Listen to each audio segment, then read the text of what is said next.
Hello, आप सभी कैसे हैं। आप सभी का मेरे YouTube channel GK plus CS में स्वागत है। आज हम लोग RRB NTPC under graduate exam 2025 से संबंधित जीके जीएस के महत्वपूर्ण प्रश्नों को देखेंगे। ये सभी प्रश्न आपके 2025 एनटीपीसी अंडर ग्रेजुएट एग्जाम के लिए बेहद ही महत्वपूर्ण होने वाले हैं। अतः आप लोग वीडियो को शुरू से लेकर आखिरी तक जरूर देखिएगा और सभी प्रश्नों को अच्छे से याद कर लीजिएगा। अगर आपको किसी भी प्रश्न का सही जवाब पता होगा तो मुझे कमेंट करके जरूर बताइएगा और वीडियो पसंद आए तो लाइक कीजिएगा। चलिए आइए एक एक करके शुरू करते हैं। मानव शरीर का रक्त बैंक किसे कहा जाता है? राइट आंसर क्या होगा? तो मानव शरीर का रक्त बैंक कहा जाता है प्लीहा को। सही जवाब ऑप्शन ए होगा। मानव शरीर का रक्त बैंक प्लीहा को कहा जाता है। मानव के शरीर में पित्त कहाँ उत्पन्न होती है? आपके ऑप्शंस हैं यकृत, हृदय, छोटी आंत, बड़ी आंत। राइट आंसर क्या होगा? तो मानव के शरीर में पित्त कहाँ उत्पन्न होती है? तो सही जवाब ऑप्शन ए होगा यकृत। मानव शरीर में पित्त यकृत में उत्पन्न होती है। चोट लगने पर किस प्रोटीन के द्वारा रक्त जमता है? करेक्ट आंसर क्या होगा? तो चोट लगने पर किस प्रोटीन के द्वारा रक्त जमता है? तो सही जवाब ऑप्शन सी होगा फाइब्रोनोजेन। फाइब्रोनोजेन के द्वारा चोट लगने पर रक्त जमता है। मनुष्य की आंख कितने परत से मिलकर बनती है? सही जवाब क्या होगा? तो मनुष्य की आंख जो है कितने परत से मिलकर बनती है? तो राइट आंसर ऑप्शन बी होगा 3। मनुष्य की आंख 3 परतों से मिलकर बनती है। मनुष्य के दांत कितने प्रकार के होते हैं? बेहद ही महत्वपूर्ण प्रश्न है, कई बार क्वेश्चन पूछा गया है एग्जाम में। मनुष्य के दांत कितने प्रकार के होते हैं? तो सही जवाब ऑप्शन डी होगा 4। मनुष्य के दांत जो हैं यह 4 प्रकार के होते हैं। भोजन का पाचन किस प्रकार की अभिक्रिया है? राइट आंसर क्या होगा? तो भोजन का जो पाचन है यह किस प्रकार की अभिक्रिया है? तो सही जवाब ऑप्शन ए होगा उपचयन। भोजन का जो पाचन है यह आपका एक प्रकार का उपचयन अभिक्रिया है। हार्मोन शब्द का नामकरण किसने किया था? राइट आंसर क्या होगा? तो हार्मोन शब्द का नामकरण जो है यह बेलिस एवं स्टार्लिंग ने किया था। बेलिस एवं स्टार्लिंग ने हार्मोन शब्द का नामकरण किया था। पौधे में गैसों के आदान प्रदान के लिए रहते हैं। राइट आंसर क्या होगा? तो पौधों में गैसों के आदान प्रदान करने के लिए रंध्र रहते हैं। सही जवाब ऑप्शन बी। जैव प्रक्रम के अंतर्गत कौन आता है? सही जवाब क्या होगा? तो जैव प्रक्रम के अंतर्गत जो है यह आपका सभी आता है। उत्सर्जन, पोषण और श्वसन, ये तीनों जो है यह जैव प्रक्रम के अंतर्गत आता है। हल्दी, लिटमस पत्र आदि किस प्रकार का सूचक है? राइट आंसर क्या होगा? तो हल्दी, लिटमस पत्र आदि जो है यह एक प्रकार प्राकृतिक सूचक होता है। हल्दी, लिटमस पत्र आदि जो है यह क्या है? तो प्राकृतिक सूचक है। निम्न में से कौन ऑक्सीकरण नहीं है? राइट आंसर क्या होगा? तो निम्न में से कौन जो है ऑक्सीकरण नहीं है?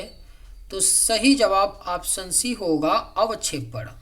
अवक्षेपण जो है यह ऑक्सीकरण नहीं है, बाकी श्वसन, दहन और भोजन का पाचन, ये तीनों क्या है, ऑक्सीकरण है। गन मेटल किसका मिश्र धातु होता है? सही जवाब क्या होगा? तो गन मेटल जो है यह मिश्र धातु होता है उपरोक्त सभी का। जिंक, टीन और कॉपर, इन तीनों का मिश्रण होता है गन मेटल। किस वैज्ञानिक ने क्रम विकास का सिद्धांत दिया था? अगर आप लोगों को ये वीडियो पसंद आए तो एक लाइक ज़रूर कीजिएगा, और अगर आप लोग इस चैनल पर नए होंगे तो सब्सक्राइब भी कर लीजिएगा, ताकि इसी तरह का वीडियो सबसे पहले आपको मिलता रहे। किस वैज्ञानिक ने क्रम विकास का सिद्धांत दिया था? सही जवाब क्या होगा? तो option D, Charles Darwin. Charles Darwin वैज्ञानिक ने क्रम विकास का सिद्धांत दिया था। मनुष्य के शरीर में प्रचुर मात्रा में पाया जाने वाला तत्व कौन सा है? सही जवाब क्या होगा? तो मनुष्य के शरीर में प्रचुर मात्रा में पाया जाने वाला जो तत्व है वह आपका ऑक्सीजन है। Right answer option C. विद्युत धारा उत्पन्न करने की युक्ति को कहते हैं। आपके ऑप्शंस हैं एमीटर, मीटर, जनित्र या गैल्वेनोमीटर। सही जवाब क्या होगा? तो विद्युत धारा उत्पन्न करने की युक्ति को जनित्र कहते हैं। सही जवाब ऑप्शन सी। गोबर छत्ता किसके अंतर्गत आता है? राइट आंसर क्या होगा? तो गोबर छत्ता जो है यह आता है मृत जीवी के अंतर्गत। Right answer option C. वायुमंडल में सामान्यतः CO2 पाया जाता है। करेक्ट आंसर क्या होगा?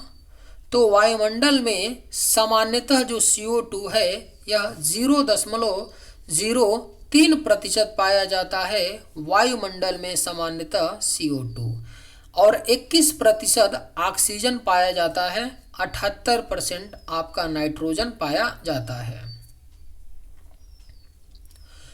मनुष्य में मुख्य श्वसन अंग क्या है?